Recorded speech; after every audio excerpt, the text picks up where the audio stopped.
लोकसभा के गठन के पश्चात भर्तृहरि मेहताब को प्रोटेम स्पीकर चुना गया और प्रोटेम स्पीकर उन्हें चुने जाने के बाद में उन्होंने संसद के सदस्यों को मतलब लोकसभा के सदस्यों को शपथ दिलाई। उसके बाद अगले ही दिन लोकसभा में लोकसभा अध्यक्ष के लिए चुनाव हुआ और ओम बिरला दूसरी बार लगातार लोकसभा स्पीकर चुने गए। उसके बाद विपक्ष ने भी अपना काम शुरू करते हुए राहुल गांधी को विपक्ष का नेता चुना गया और राहुल गांधी अब विपक्ष के नेता रहेंगे। पिछले 10 सालों में विपक्ष का कोई नेता नहीं था, उसके बावजूद अब राहुल गांधी विपक्ष के नेता बने हैं। उसके बाद में अगर हम देखें तो विपक्ष की तरफ से मतलब कांग्रेस या इंडिया गठबंधन की तरफ से एक बात सामने आ रही है कि राहुल गांधी को शैडो प्रधानमंत्री बनाया जा सकता। अब शैडो प्रधानमंत्री या शैडो कैबिनेट जो शब्द आ रहा है, इससे क्या मतलब होता है और ये क्या चीज है, इसके बारे में अपन समझते हैं। तो शैडो कैबिनेट के बारे में हम डिस्कस करेंगे। शैडो कैबिनेट क्या होता है और शैडो कैबिनेट के पास क्या पावर होता है, क्या इसका बेनिफिट्स है और क्या इसके लॉस है और किन देशों में शैडो कैबिनेट वाला सिस्टम अभी भी चलता है। भारत में इसके पहले शैडो कैबिनेट सिस्टम नहीं रहा है, तो ये पहली बार होगा अगर शैडो कैबिनेट सिस्टम भारत में आता है। तो अब शैडो कैबिनेट का मतलब क्या होता है समझते हैं। तो शैडो का मतलब होता है परछाई, जैसे मैं हूं, मेरी परछाई है, तो मैं जो करूंगा वो मेरी परछाई करेगी, बट मेरी परछाई खुद से कुछ नहीं कर सकती। तो मतलब कहने का मतलब ये है कि पूरा पावर तो मुझ में रहेगा पर मेरी परछाई मेरा साथ नहीं छोड़ेगी। तो उसी प्रकार एक सरकार होगी, सरकार के बाद एक विपक्ष की सरकार होगी, तो विपक्ष भी सरकार के जैसा एक अपनी सरकार चुन देगा। जैसे इधर एक प्रधानमंत्री होगा, विपक्ष भी एक अपना प्रधानमंत्री चुनेगा जिसको शैडो प्रधानमंत्री अपन कहेंगे। तो इधर जो प्रधानमंत्री नरेंद्र मोदी के जो काम होंगे वैसा का वैसे ही इधर विपक्ष की तरफ से उसकी परछाई का काम करेंगे विपक्ष का जो शैडो प्रधानमंत्री चुना जाएगा वो। अब वो सिर्फ नरेंद्र मोदी के काम को ऑब्जर्व करेगा, उसका ध्यान रखेगा, उस पर नजर रखेगा। उसी प्रकार एक गृह मंत्री इधर चुना जाएगा जो अमित शाह चुने गए और उसी प्रकार विपक्ष भी एक शैडो गृह मंत्री चुनेंगे। अब वो उस गृह मंत्री के काम को ऑब्जर्व करेंगे। तो उसी प्रकार एक पूरा का पूरा मंत्रिमंडल चुना जाएगा और इस मंत्रिमंडल को अपन कहेंगे शैडो कैबिनेट या शैडो मंत्रिमंडल या छाया मंत्रिमंडल भी आप इसे कह सकते हैं। और ये जनरली किन देशों में चलता है, तो ब्रिटेन में चलता है, फिर फ्रांस में चलता है, कनाडा में चलता है, अफ्रीका में चलता है। तो ऐसे बहुत सारे वेस्टर्न कंट्री है जहां पर शैडो कैबिनेट का सिस्टम है। अब उसके क्या बेनिफिट्स होते हैं, क्या लॉस होते हैं, या शैडो कैबिनेट चुना कैसे जाता है, इसको अपन देखते हैं। तो ये है शैडो कैबिनेट। शैडो कैबिनेट की अगर हम बात करें, शैडो कैबिनेट जो होता है तो शैडो कैबिनेट कौन चुनेगा, तो विपक्ष चुनेगा, ये आपको याद रखना है। तो शैडो कैबिनेट के बारे में अपन थोड़ा डीप में समझते हैं। तो ये एक वैकल्पिक मंत्रिमंडल होता है जिसे विपक्षी पार्टियां द्वारा बनाया जाता है। इसका उद्देश्य सत्तारूढ़ सरकार की नीतियों और उनके कार्यों पर नजर रखना और आलोचना करना होता है। यह प्रणाली विशेष रूप से ऑस्ट्रेलिया, ब्रिटेन, कनाडा में होती है। हमारे भारत में ऐसा पहली बार होगा अगर ये होता है तो। उसके बाद में हम देखेंगे जो शैडो कैबिनेट है उसकी क्या विशेषता होती है। तो एक तो विपक्षी भूमिका मिल जाएगी आपको और दूसरा होता है विशेषज्ञता।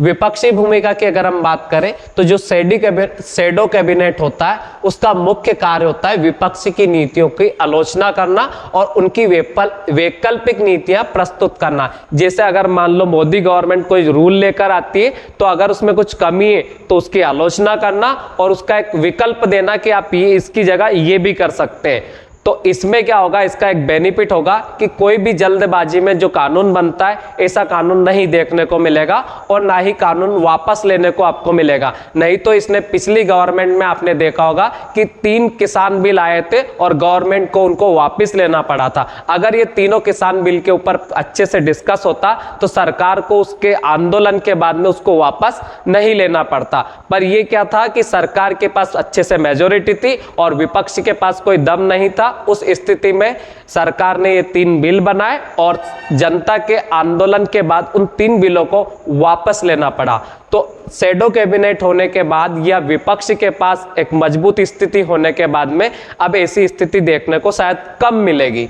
उसके बाद होता है विशेषज्ञता क्या होगी, तो प्रत्येक शैडो कैबिनेट का एक रिस्पॉन्सिबिलिटी होगी जो एक विशिष्ट मंत्रालय के ऊपर नजर रखेगा। जैसे अगर मान लो उधर वित्त मंत्री है जो निर्मला सीतारमण जी है, तो इधर शैडो कैबिनेट में भी एक वित्त मंत्री बनाया जाएगा जो मेन वित्त मंत्री के काम को ध्यान रखेगा। अगर वो कहीं गलती करते हैं तो उसके बारे में संसद में जो शैडो वित्त मंत्री है वो मुद्दा उठाएगा और वो अच्छे से उनके ऊपर नजर बना के रखेगा कि उनके हर काम पे, हर योजना पर, हर स्कीम के बारे में वो ध्यान रखेंगे और संसद में उसके बारे में अच्छे से मुद्दा उठा पाएंगे। अगर कोई रक्षा मंत्री रहेगा इधर के सरकार में तो एक शैडो रक्षा मंत्री भी होगा और वो रक्षा मंत्रालय से संबंधित सभी मुद्दों पर, सभी फैसलों पर संसद में अच्छे से बोल सकेगा। तो ये इसकी विशेषज्ञता रहेगी। उत्तरदायित्व भी रहेगा। तो छाया मंत्रिमंडल या आप शैडो कैबिनेट बोल सकते हो कि सदस्य विपक्षी नेता के प्रति उत्तरदायी होंगे और पार्टी की नीतियों और दृष्टिकोण का प्रतिनिधित्व करेगा। अब जो शैडो कैबिनेट के मंत्री चुने जाएंगे वो विपक्ष के नेता को अच्छे से जानकारी देंगे ताकि विपक्ष का नेता उस मुद्दे को संसद में और अच्छे से उठा सके। उसके बाद तैयारी क्या होगी, तो जो शैडो कैबिनेट का उद्देश्य ये भी होता है कि अगर विपक्षी पार्टी भविष्य में सत्ता में आती है तो उसके पास पहले से ही एक्सपीरियंस होगा और प्रशिक्षित मंत्री उनके पास होंगे। अब अपन देखेंगे कि शैडो कैबिनेट का बेनिफिट क्या होगा। तो शैडो कैबिनेट का सबसे बड़े फायदे में अगर हम देखें तो सरकार की निगरानी इसमें अच्छे से होगी। सरकार क्या कर रही है तो विपक्षी पार्टियों को इसके बारे में अच्छे से पता रहेगा, क्योंकि हर मंत्रालय के लिए एक शैडो मंत्रालय इधर होगा, मंत्रालय तो नहीं होगा पर एक शैडो कैबिनेट मिनिस्टर होगा। अब अगर कोई वित्त मंत्रालय का काम है तो उसको शैडो कैबिनेट जो होगा, वित्त मंत्री जो उसमें होगा वो अच्छे से उसके ऊपर ध्यान रखेगा। उधर अगर कोई शिक्षा मंत्रालय होगा तो इधर भी एक शिक्षा मंत्रालय होगा, उसका जो प्रमुख होगा वो शिक्षा मंत्री होगा। तो वो इस काम को अच्छे से देखेगा और वो संसद में उस मुद्दे को अच्छे से उठा पाएगा। उसके बाद होता है लोकतांत्रिक संतुलन। तो इसमें डेमोक्रेसी भी बनी रहेगी क्योंकि सरकार के पास कोई मेजोरिटी तो है, पर इसका मतलब ये नहीं होगा कि सरकार अपनी तानाशाही चला पाएगी वहां पे, क्योंकि विपक्ष जब एक्टिव होगा तो विपक्ष अच्छे से मुद्दे उठा पाएगा, जो पिछले 10 सालों में विपक्ष अच्छे से मुद्दे उठा नहीं पाया है। उसके बाद हम देखें वैकल्पिक नीतियां। सरकार कोई पॉलिसी लेकर आएगी, अगर उसमें कोई कमी होगी तो विपक्ष उनको एक विकल्प देगा कि आप इसकी बजाय ये भी कर सकते हो। तो वैकल्पिक नीतियां भी हमें अच्छे से मिलेगी देखने को।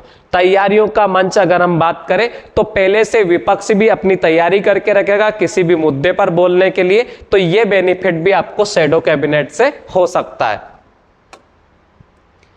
अब शैडो कैबिनेट चुना कैसे जाता है इसके बारे में देखते हैं। तो विपक्षी नेता के द्वारा नियुक्ति होती है और शैडो कैबिनेट के सदस्यों की नियुक्ति आमतौर पर विपक्षी नेता के द्वारा ही की जाती है।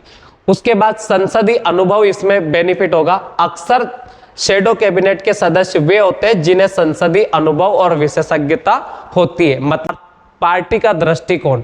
तो पार्टी क्या चाहती है, विपक्ष क्या चाहता है, ये दृष्टिकोण भी वो संसद में बता पाएंगे। तो ये था शैडो कैबिनेट के बारे में।